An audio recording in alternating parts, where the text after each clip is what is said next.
Hola, este es el posgrado en Sostenibilidad, Ambiente y Energía Renovable. Bienvenido al curso de biomasa. Estamos en la unidad 2, Generación a partir de biomasa, capítulo 5. Y hoy vamos a estudiar de lleno la producción a partir del biogás. Agradecemos respetar los derechos de autor de esta presentación. Bueno, y volvemos a nuestra gráfica. Recordemos que ya pasamos en detalle por los procesos de combustión, de gasificación, y ahora vamos a adentrarnos en el biogás, o también llamado digestión anaerobia. Recordemos que la digestión anaerobia viene a partir de los residuos orgánicos con un alto contenido de humedad, como aguas residuales o residuos ganaderos. El biogás es obtenido por medio de un proceso de digestión anaerobia.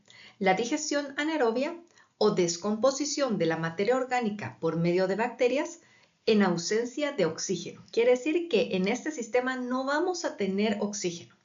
Este ocurre naturalmente en sistemas de residuos orgánicos líquidos.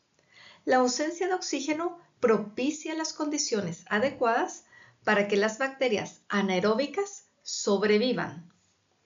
La digestión anaeróbica controlada no solo puede reducir los olores de los sistemas de tratamiento de residuos orgánicos líquidos, sino también puede transformar los compuestos que producen los olores en energía. El proceso de digestión anaerobia se desarrolla en 3 etapas primordialmente: la hidrólisis, acidificación y formación de metano. En cada una de estas etapas se dan una serie de reacciones químicas y es en la última donde se produce el metano. Bueno, y a veces nos podemos estar preguntando qué tipo de biomasa yo puedo utilizar en un sistema de biodigestión. Pues sabemos que de manera general son biomasas con un alto porcentaje de humedad, ¿verdad? Pero la analogía más sencilla que yo les puedo compartir para saber si un biodigestor puede funcionar o no con cierto tipo de biomasa es que quiero que piensen en un estómago, en su estómago. Como un biodigestor, una planta de biogás es como un estómago gigante, como este que vemos. Entonces aquí sabemos que nuestro estómago puede tolerar frutas, verduras, animales, todo esto lo podemos procesar. Ahora imaginémonos una biomasa lignocelulósica, como el chip de madera. ¿Será que si yo me como un chip de madera, mi estómago lo puede procesar? No, ¿verdad? Seguramente va a salir como entró. O si yo me como un pedazo de bambú que no esté cocido o no esté pretratado, ¿será que el bambú yo lo voy a poder digerir?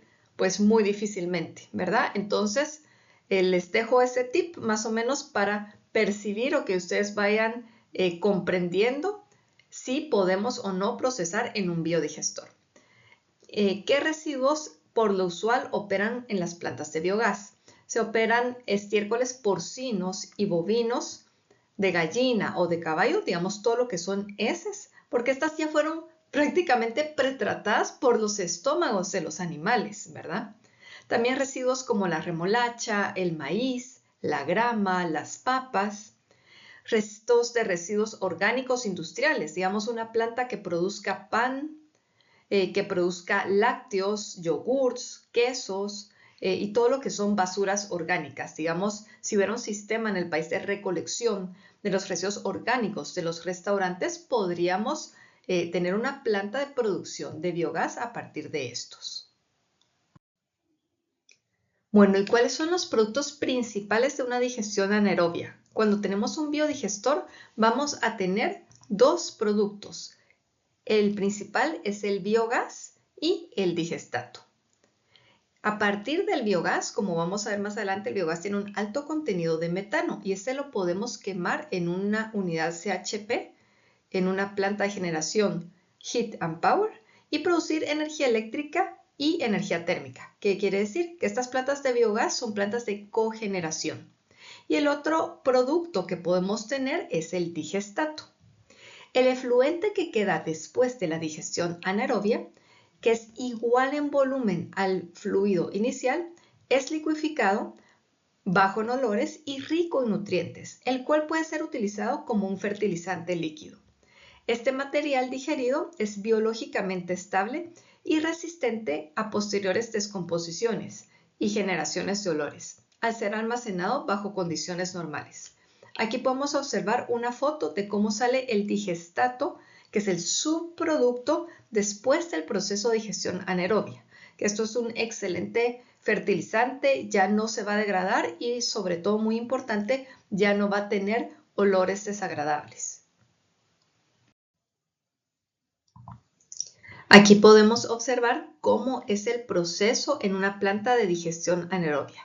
Bueno, tenemos aquí que supongamos que es una granja que tiene vacas y las vacas tienen pues sus estiércoles como residuo y también es una planta que puede tener un cultivo energético como el maíz.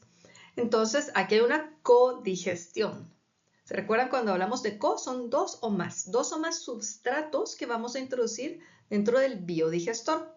Entonces aquí es un biodigestor pues bastante grande donde va a tener un tiempo de retención de bastantes días, de 25 a 40 días y le vamos a aplicar calor. Es necesario para que opere bien un biodigestor la aplicación del calor. Entonces ahí en ausencia de oxígeno, no va a tener nada de oxígeno de aire, se empieza a degradar la materia orgánica y a producirse el biogás. El biogás va a subir a la parte superior del biodigestor y este se va a enviar a un sistema de purificación de biogás.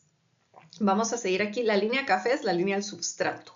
Después de esos 20 o 40 días de retención, pues aquí también la materia tiene que estar en movimiento y hay unas aspas interiores que dan circulación al material. Se envía el sustrato a un postdigestor o postfermentador. Entonces aquí vamos a tener otro tiempo de residencia igual a este y se termina de degradar la materia orgánica y todavía vamos a extraer bastante biogás de aquí para enviarlo al purificador de biogás. Una vez terminado el tiempo de residencia de ese substrato, vamos a enviarlo a un tanque de almacenamiento donde ya está el digestato, ¿verdad? Ese subproducto que vimos que ya está totalmente estable, ya no se degrada y ya puede ser utilizado el digestato como un fertilizante en las tierras. Entonces, volvamos a las líneas celestes, que es el biogás que enviamos a la purificación. Aquí vamos a eliminar restos de agua, de vapor de agua, sulfuros sobre todo, para introducirlos en un motor CHP, en un Heat and Power Engine. Entonces aquí, como nuestro biogás tiene un alto contenido de metano, se va a quemar y ya podemos producir energía eléctrica y como subproducto vamos a tener energía térmica, es decir, calor que tanto nos puede ayudar en la operación de la granja como suministrar el calor que necesita el digestor y el postdigestor en nuestras plantas de biogás. ¿Y cuáles son los principales parámetros que debemos controlar en una planta biogás? Pues primero las características del efluente, ¿verdad? Si vamos a operar con un sustrato, 2 o 3 sustratos y caracterizar bien cada uno de estos sustratos. Tenemos que la temperatura de digestión en la zona mesofílica, que es una de las zonas ideales para que tengamos una digestión adecuada, están entre el 35 y 40 grados centígrados. También hay otras zonas que se llaman termofílicas que se puede dar la digestión anaerobia entre 55 y 60 grados, pero esta yo no la recomiendo porque es mucho más delicada y sensible y ante un cambio digamos mediado dentro del biodigestor podemos matar las bacterias. Así que la que recomiendo más es operar en una zona mesofílica.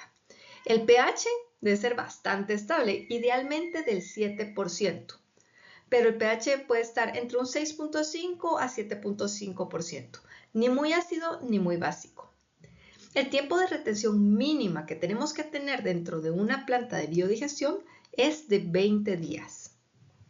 Bueno, también tenemos riesgos de contaminación de un residuo inorgánico. A estos les llamamos inhibidores. ¿Y cuál es el inhibidor principal que tenemos nosotros como seres humanos en nuestro biodigestor, es decir, en nuestro estómago.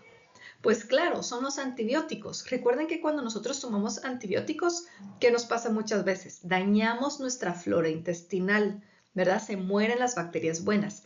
Al igual que nuestro estómago, en las plantas de biogás, que son estómagos gigantes, si nosotros le damos al ganado vacuno o porcino antibióticos, tenemos que retirar a estos animales de la estabulación para que hagan sus necesidades en otro lado y no mezclar estos estiércoles con los que se van a introducir en el biodigestor, porque ese antibiótico puede matar las bacterias del biodigestor y parar por completo la operación de digestión anaerobia y por lo tanto ya parar una planta entera. También podríamos llegar a tener metales pesados o azufres. La humedad mínima que tenemos que tener en el biodigestor es de un 90%. Imagínense, 9 partes de agua por una parte de materia sólida.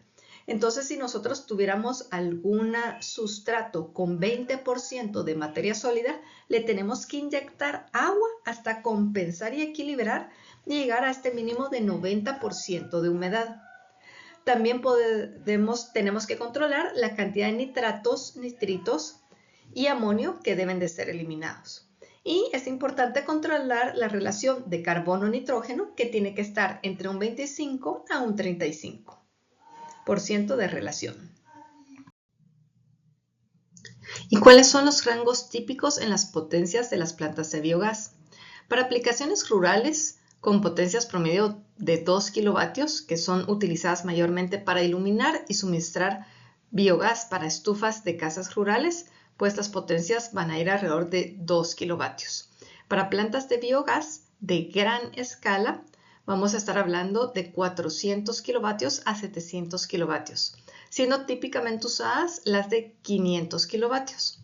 Si bien se pueden construir plantas mucho más grandes, por ejemplo, una planta de 2 megavatios, es recomendable construir 4 de 500 kilovatios para sumar los 2 megavatios, una a la par de otra. Como se muestra en este ejemplo, que es una planta que está en Alemania, tiene 8.44 megavatios instalados y está dividido en distintas fases. ¿Por qué se hace esto? Si tenemos que parar en la operación por mantenimiento, solo paramos una línea y las demás siguen produciendo energía, ¿verdad? O si tenemos, imagínense, un problema con antibióticos y se para el proceso de digestión anaerobia en uno de los biodigestores, vamos a arriesgar solo una línea de producción y no todas. Entonces hay varios beneficios en hacer la segmentación de los biodigestores así. Aquí podemos observar que esta planta pues tiene distintas materias primas, hacen codigestión, ¿verdad? Tienen maíz, hierba y otros sustratos. Y aquí es donde pues ya los granjeros en Europa se les dice que se convirtieron su producto principal en generación de energía más que en alimentos o en animales. Pero esto es un ejemplo de un rango de potencia, digamos, bastante grande para lo que es el tipo de tecnología. Biogás a partir de RSU. La producción de residuos sólidos urbanos está compuesta en un 50% por materia orgánica, la cual puede transformarse en biogás por medio de digestión anaerobia. En los rellenos sanitarios controlados, no los que tenemos en Guatemala, que son botaderos, barrancos de basura, ¿verdad? Pero en los controlados, por medio de perforaciones es posible recolectar el biogás producido. Aquí podemos ver un vertedero donde está de manera ordenada, ¿verdad? El área donde se colocan los residuos orgánicos, se ponen como que fuera un pastel, digamos, residuos orgánicos, tierra, residuos orgánicos, tierra, y ya se tiene pues diseñado la tubería de extracción del biogás. Se estima que se puede producir alrededor de 100 metros cúbicos de biogás por tonelada de residuo. Esto varía dependiendo de la edad de relleno sanitario, el diseño y clima del lugar. Previo al ingreso de la materia orgánica al relleno sanitario, recordemos que siempre es necesario separar ese material inorgánico y materiales reciclables, ¿verdad? Para que sea solo la materia orgánica la que se coloque en estos vertederos. Entonces aquí podemos hacer la extracción de biogás la limpieza del biogás y quemarlo dentro de una planta de generación de energía eléctrica, una CHP. Tenemos el generador y ya podemos hacer la inyección de energía eléctrica al sistema. De esta manera realmente estamos aprovechando el material y el metano producido por la digestión anaerobia que se produce aquí en el vertedero. Bueno, ¿y cuáles son los costos de inversión de una planta de biogás? Una planta de biogás completa con el biodigestor, fermentador, la planta de tratamiento del biogás, de limpieza del biogás, el generador, la antorcha, todo el equipo tiene unos costos y rangos que van desde 4 millones de dólares por megavatio eléctrico instalado hasta 9, incluso hay plantas que cuestan 10 millones de dólares un megavatio instalado. Un valor promedio sugerido para poder hacer algún análisis previo es de 6.5 millones de dólares por megavatio instalado. Los costos anuales de operación y mantenimiento, que se refieren a costos de seguros, administración, mantenimientos preventivos, sobre todo se requiere tener un presupuesto asignado para el mantenimiento preventivo del motor CHP, ¿verdad? Cambios de aceite, etcétera. Van entre los 140 a 280 dólares por kilovatio eléctrico instalado al año. La eficiencia eléctrica de estas plantas CHP es excelente. Está entre el 30 y el 40%, en promedio pudiéramos usar 35%. ¿Y cuál es una de las ventajas con estas plantas? Es que podemos producir energía eléctrica y vender también potencia, pues pueden operar los 365 días del año. Entonces, ese 10% que usamos donde no operamos, pues regularmente es para paros de mantenimiento. Pues como toda tecnología, vamos a tener ventajas y desventajas en el proceso de digestión anaerobia. ¿Cuáles son las ventajas? Primero, ocupa poco espacio. Tenemos que también como ventaja que podemos utilizar residuos que pueden ser utilizados después, que son digeridos, como es el digestato, como fertilizante. La posibilidad de tratamiento para materias orgánicas sin tratamientos alternativos. O sea, aparte de la biodigestión, no hay muchos tratamientos en donde podamos, por ejemplo, manejar todo lo que son los estiércoles. Y el factor de capacidad alto, prácticamente podemos operar las 24 horas del día. Eso nos da un ingreso económico bastante bueno. Y como desventaja, pues sí tenemos un alto costo de inversión comparado con otras tecnologías definitivamente. Tenemos el riesgo de contaminación o inhibición del proceso y que se pare una planta en el caso de llegue algún tipo de químico o de antibiótico al biodigestor. Y el manejo del digestato pudiera llegar a ser un reto porque sale en grandes cantidades y muchas veces no hay tierra suficiente para aplicarlo como fertilizante. Entonces ese se trata de vender o de regalar a industrias que se utilicen fertilizantes de este tipo. Bueno, ¿y qué plantas de biogás existen en Guatemala? Estamos hablando a gran escala. Por supuesto que a pequeña escala hay bastantes, ¿verdad? Pueden haber rurales y medianas o plantas que son para autoconsumo de las industrias que producen energía eléctrica y ellos mismos la autoconsumen, pero las que tenemos registradas en la AMM, en el mercado eléctrico, por el momento son 4 plantas, ¿verdad? Estas 4 plantas suman una potencia de 5.53 megavatios de potencia efectiva al sistema. Tenemos el biogás de vertedero del Trébol, que es en la zona 3, que están colocando tuberías para extracción del metano. Tenemos una planta con 0.78 megavatios y la fase 2 que tiene, según recuerdo, 3 motores, tiene 2.6 megavatios instalados. Luego tenemos la planta de Santa Ana, que es esta foto que ven aquí, que esta es una empresa de origen avícola que para tratar los residuos de sus aves construyeron esta planta de generación de energía. Ellos tienen instalado 1 megavatio. También tenemos gas metano Gaviosa, que tiene instalado 1 megavatio. Entonces podemos ver que estas se podría decir que son las plantas que existen en el país a gran escala para producción de energía eléctrica. Y esto es todo por el día de hoy. Esperemos que les haya gustado mucho el contenido y nos vemos en la próxima clase.